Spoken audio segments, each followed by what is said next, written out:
Welcome to Industrial PLC Applications. This video is on Lab 1, Latching Circuits. Latching circuits are a fundamental building block of logical control. They're used for low-voltage protection control circuits, where power is sealed in and then removed when the circuit is opened, and must be reinitialized as needed. And low-voltage release control circuits like motor starters, where shutting down a motor does not remove all power and control. In this lab, you will create a single program project to control a conveyor. The project must include a header rung complete with your name and program overview comment, a low-voltage protection latching logic rung to initialize a master control relay that will be de-energized when a stop button is pressed, and a low-voltage release latching logic rung to automatically control a conveyor system.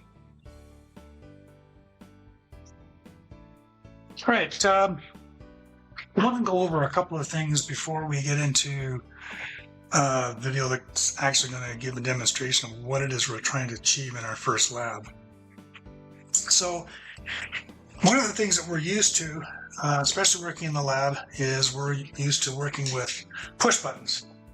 And push buttons come in two varieties, normally open and normally closed. And with those push buttons, the pushing of a button changes the state internally, closes a set of contacts, and then we release it. So here's an example. You can see this is low voltage, and this one does not have, normally you can remove some of the sets of contacts. These simply have one set of contacts that are normally closed on this side, and one set of normally open contacts on the other side. So when you press that, the contacts are closed up, and you release it. And conversely, these are the normally closed, they're forced open. Now, this particular manufacturer switch, and to my mind it's perfect for what I'm trying to show you, is it's this change of state. These are what you would call a binary change of state. There is no rheostat in there, there's no adjustable amount of current flow. It's just either all on or all off. They're great for an operator to turn on and start a process, but when we want to automate a process, we need to get some field devices that will actually perform the same thing. So we're looking at the contacts internally here. They're easily seen. Now, one thing that you'll find is used all throughout automation is something called a limit switch. And limit switches come in a huge variety of shapes and sizes and strikers. So this is what they call a roller bearing style, and it's to allow an object to pass and strike the arm and roll off of it. And when it does that, you can see it's made the circuit and turned the light on. It has 3 contacts. And here's another variation of a theme, same idea. It's actually quite a bit of force required to make that switch, and this is basically a low voltage application. So if we turn it over, you'll see that each of these contacts have a normally closed set and a normally open set. So the bottom being the common, the normally open being the center, and the normally closed being the top. That's how this is wired. So when an object comes by and passes it, it will strike and it will complete the circuit. And I just have an LED to demonstrate that. The other thing that you can use is you don't have to use this particular case. I can disconnect this and go from the normally open to the normally closed.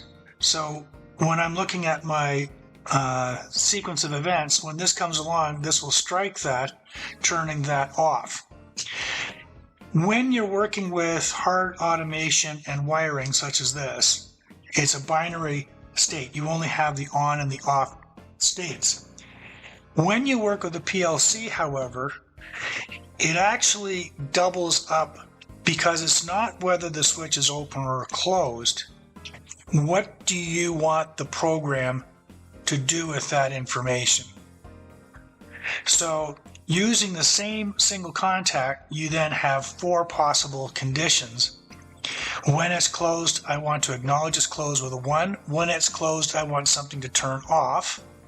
When it's open, it's normally closed. I want something to happen. But when it's energized, I want it to change state. Or I can turn around and say, okay, if the switch is not made, I want one thing to happen, but something else to happen otherwise. So in other words, you're using both sets of contacts, but you're also examining it in both ways. For example, right now the light is on saying the switch is not made. So because this light's on, I'm using the full circuit to go through that, but at the same time, the PLC can say, well, hang on a second, the switch is not made, and therefore start a warning horn, or therefore start the motor because we haven't sent something to move and pass, turn it off. So we've doubled the amount of usability just because we've been using a PLC. Now there's other types of switches that are used in industry, and another very, very common one is one called a proximity switch. Now this particular limit switch, pardon the pun, has its limitations in that there has to be a direct contact with the switch in order for it to change state. And for a lot of applications, there's nothing wrong with that. That's perfectly acceptable. And it might have the weight and wherewithal to do that. You can see here that this takes quite a bit of force.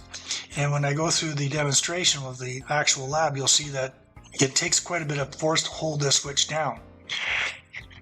You also have to look at it though, what if the object that's passing by is going too fast for the mechanical part to catch it, or maybe it will damage the switch, or the switch might damage the product. All of those situations and more make this not as desirable as one might expect. So they invented something called a proximity switch, and the reason they call it a proximity switch is this needs a physical connection. Actually striking this, you have to have physical contact between whatever it is you're tripping and the switch itself. This only has to be in close proximity. So if I bring an object in front of it, depending on the distance, I'm not touching that. Let me just move that so you can see a little better. I'm not actually touching that, and yet the switch is making. And that's going to send a signal out to our PLC that says, oh, this is closed. It can touch, and depending on the manufacturer, you can get some with quite a bit of distance. And if it's not detecting a small screwdriver, sometimes it's just the distance versus the amount of target area. And this one here is a very close target. I've got a much bigger object. It's looking for something metallic, and it's only about 1/8 of an inch distance. Other ones you can purchase are pencil style. So this is the pencil style, and this threading allows you to adjust the depth away from or close to the object you're trying to read. They also have a greater range. And one of the things is these two may look identical, but they're not. One's NPN, one's PNP. Oh, sorry. One's NPN, one's PNP. So you can't swap them out. They look identical, but you have to take the model number and make sure that you're replacing it with the same one. So I just wanted to show you that although the lab we're working with pilot lights and push buttons, the fact is there are lots of other alternatives that can do that. So now I'm going to pull the actual miniature conveyor system to show you using the different states. All right, so this is obviously not to industrial standard. Well, let me start with that. This is basically to give you an idea of some of the things that they do in automation and the intent of the latching lab that you will be doing. So much like any program, the first thing that you want to do is in the automation process is to start the process up and not to have to hold the button. We saw in our one lab where we had a maintain push button, but maintain push buttons, it's not intuitive to go pushing the same button a second time to turn something off. You usually look for the opposite. You can have situations where there is a internal rocker that one eliminates the other, so it's a single choice. It's either on or it's off, much like a light switch. And for motor control, you do get those as well, and they're usually for small motor applications that don't require, that's not going to have a lot of current running through the contacts. So, as a little, by way of what little tour, I have all this has been miniaturized. Normally I would not have my stop button smaller than my start buttons, but I couldn't find that size in a normally closed switch. Both of these two stops are normally closed. So the idea here is I'm running everything on 24 volt. This is my main power switch, and I've kept all the wiring underneath and hidden because the wiring is not really the important part, it's the control part. So I have a master control, so when I hit this relay pulls in, and it uses the set of contacts that normally open, that once the coil changes state, closes the contacts, power is allowed to go through and act as a feedback loop so that the coil will stay in place and keep the contact on. If I open the circuit by pressing the stop button, it drops out exactly the same as you're going to do in the lab.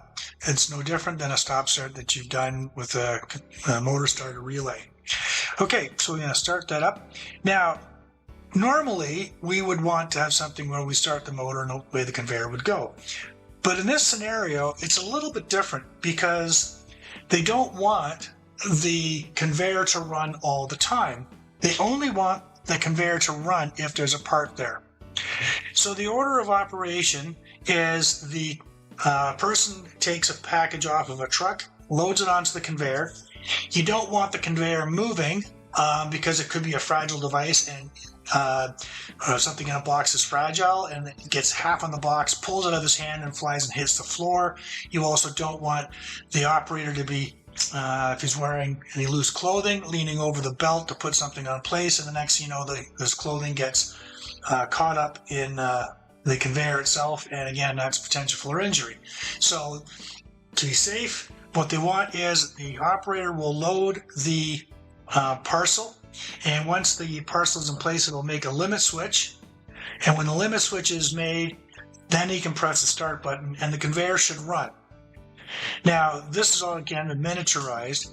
The idea here is that the other end of the conveyor, you wouldn't be able to see it, and the other operator is in the same safety protocol. They don't want to remove a package from a moving conveyor. They want the conveyor to stop so they can get a firm grip on it, not risk getting the clothes tangled up, and take it away, and then allow that point to tell the other person to go ahead and start the conveyor with the next part. So I have a second relay that is our motor starter, and up to this point it's been press the motor start, that kicks in, seals itself up until I press the stop. Well, this one is a two-step, so we have two different switches in series. So I have to have my limit switch made, and then the operator pushes the start button. That starts our conveyor. But the conveyor will continue to run and run and run and run until the second limit switch is made. So if I release that, it says that's loaded, and it says there should be a part on load. And when I press that, it stops everything. To start another process, I have to hit the box, and it shuts it off. So you can think of it this way, that this second limit switch is using its normally closed, and it's acting much like a stop switch. But it doesn't take away our main power. So this main power is our low voltage protection. Everything stops. I can't restart the motor regardless of what the switches are doing because I've had my master relay has been turned off.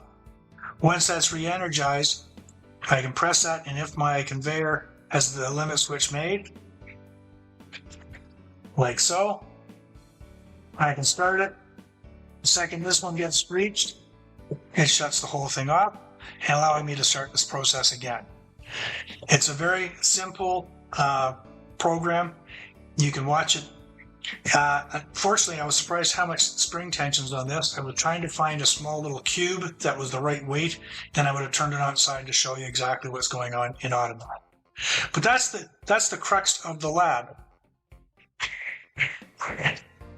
Now, there's another interesting thing that happened on the way, and it's not doing exactly what I wanted it to do. And it has to do with the limitations of the relays that I'm using. These are not industrial grade to control a motor. These are for low voltage applications, and I'm using it for a very low voltage 24 volt motor that doesn't draw anything. In a real world, this would be much more robust, capable of standing 600 volts or 1000 volts depending on the application for both of them, and it would also be designed to take a lot more current. In practical applications also, these would have more than two normally open and two normally closed contacts. They would have lots and lots of contacts. So when that armature changes state, all the contacts that are open, closed, and all the closed contacts open, no matter how many you have stacked. So where I ran into a limitation, so this is my wiring schematic, and what I wanted it to do was to have the unload light be controlled by the other side of this limit switch. But I quickly realized in order for me to do that, I risked having the switch bypass the entire circuit, and that's exactly what it did. So I went back and looked at my drawings, and what I ended up doing and because I don't have an extra set of contacts on my motor starter, I've used them all up. I couldn't get the part unload wired up the way I wanted it to go. So that being said, on a PLC, you can have as many outputs being triggered at the same time. Simply, you put a parallel branch, put as many outputs as you want.